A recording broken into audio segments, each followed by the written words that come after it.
Donc oui, de votre côté, il y avait...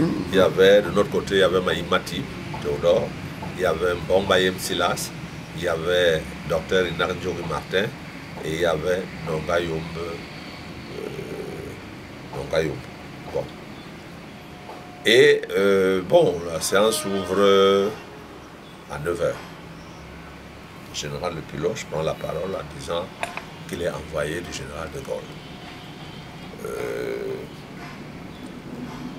On leur impute à tort d'avoir tué Oum. Mais bon, ils acceptent, ils assument, parce qu'ils sont le colonisateur, etc. Mais ils sont venus pour sceller une amitié et une réconciliation. Bon, à cet effet, ils proposent donc à l'UPC l'entrée au gouvernement. Donc, le poste de ministre du Plan et de l'Aménagement du territoire est proposé à Maï Matip et le poste de secrétaire d'État à la justice à Nongayom. Parce que Nongayom était greffier. Après qu'il ait abandonné l'enseignement, il était greffier. Ici à Douala. Bon.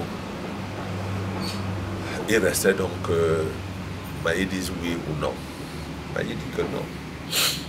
Si la France veut que l'UPC entre au gouvernement, il faut qu'on enlève Ahidjo et qu'on le nomme à lui, Maï, Premier ministre.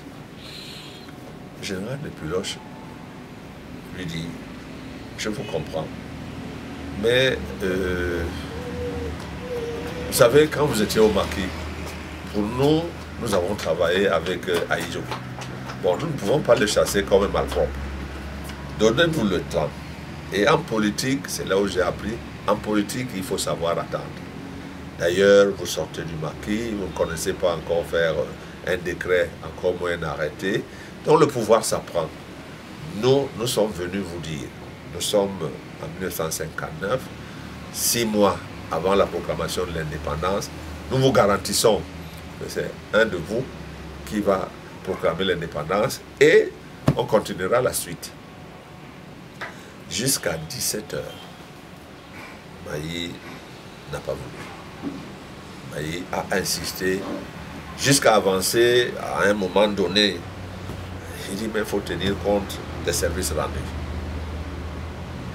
C'est aujourd'hui, je dis que c'est aujourd'hui quand je remémore cette période que je comprends ce que c'est que les services rendus. Et c'est là où j'ai compris ce que je disais tout à l'heure, la lettre que nous avions eue, où l'officier Bonbon disait que ce n'est pas un Longon qui viendra commander chez les Ndondiers à Ezeka.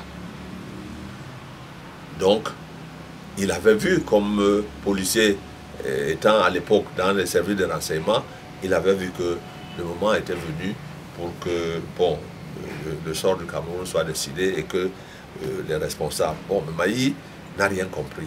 De manière que jusqu'à 17 h, il n'a pas cédé, malgré l'appel d'un vieux comme Ménac qui lui disait « Athé, vous savez, c'est les Français qui ont leurs choses. Acceptons. » Il a dit non. J'ai dit que non. Bon, il est resté radical. Et bon,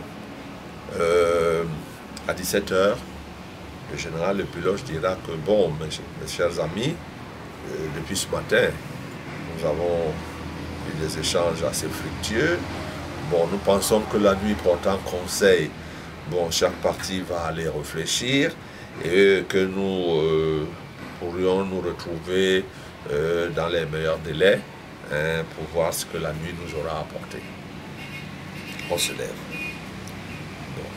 À l'époque, j'avais eu la chance que, bon, j'étais là, puisque c'est moi qui avais apporté la nouvelle.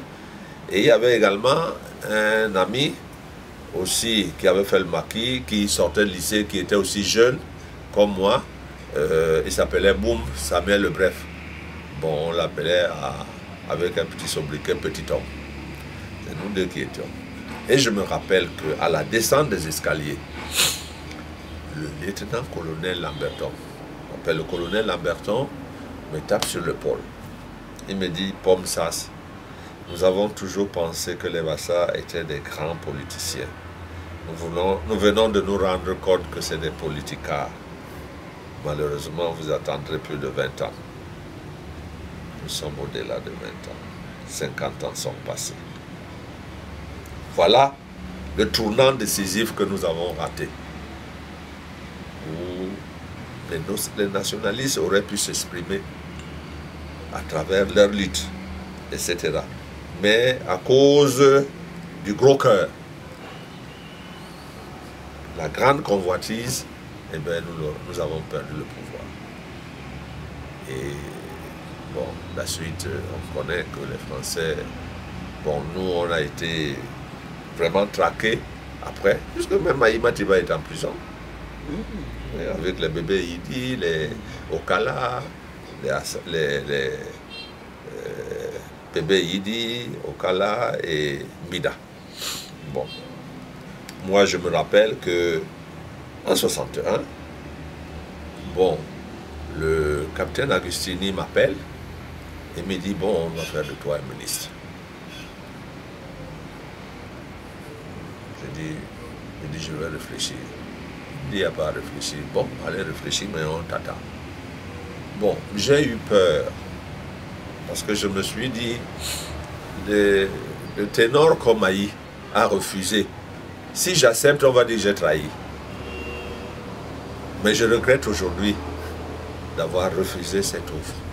Parce que à l'époque, le capitaine Agustini m'avait dit, on va t'encadrer, il n'y a pas de problème. Bon, j'ai refusé, mais j'ai été arrêté. Par ce refus, j'ai été arrêté, envoyé à Kodengui chez Girolami. Girolami, c'était le tortionnaire. Il était à la BME. Bon. Ce poste, c'est un autre camarade qui a été consulté, l'avocat Maître Sendai, qui avait été consulté, à son âme. Lui aussi, lui l'avait accepté. Mais il s'est confié à un de nos camarades, Mandeng Samuel, à qui il voulait donner la fonction de chef de cabinet. Il lui dit, bon, les choses se précisent, on va me nommer ministre de l'Éducation nationale, tu seras le chef de cabinet. Bon, ne dis pas à dire, ne dis pas. Ne dis pas à dire, ne dis pas. Et l'information est revenue à la source. De manière qu'ils se sont fâchés. Et Sendai aussi, on l'a arrêté.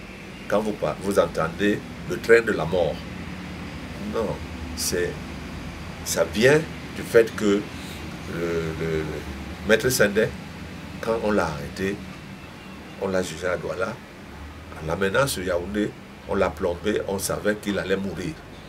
Mais tous les camarades qui étaient là ce jour-là et qui étaient arrêtés sont donc entrés dans ce wagon plombé. C'est pour ça qu'on a appelé le train de la mort. On voulait régler l'affaire Sendai. Bon. Heureusement pour lui, beaucoup de nos militants sont morts à l'intérieur de ce wagon, mais lui, il n'en est pas mort. Le train était plombé comment? Ben, c'est-à-dire, à l'intérieur, c'était à l'intérieur et on a plombé comme si c'était de la marchandise. Bon, les camarades ont fait écho à travers les rails, de manière que, bon, à chaque gare, les gens versaient de l'eau pour qu'ils aient au moins un peu de fraîcheur là-dedans. Bon, mais ça n'a pas empêché que, bon, il y ait des morts.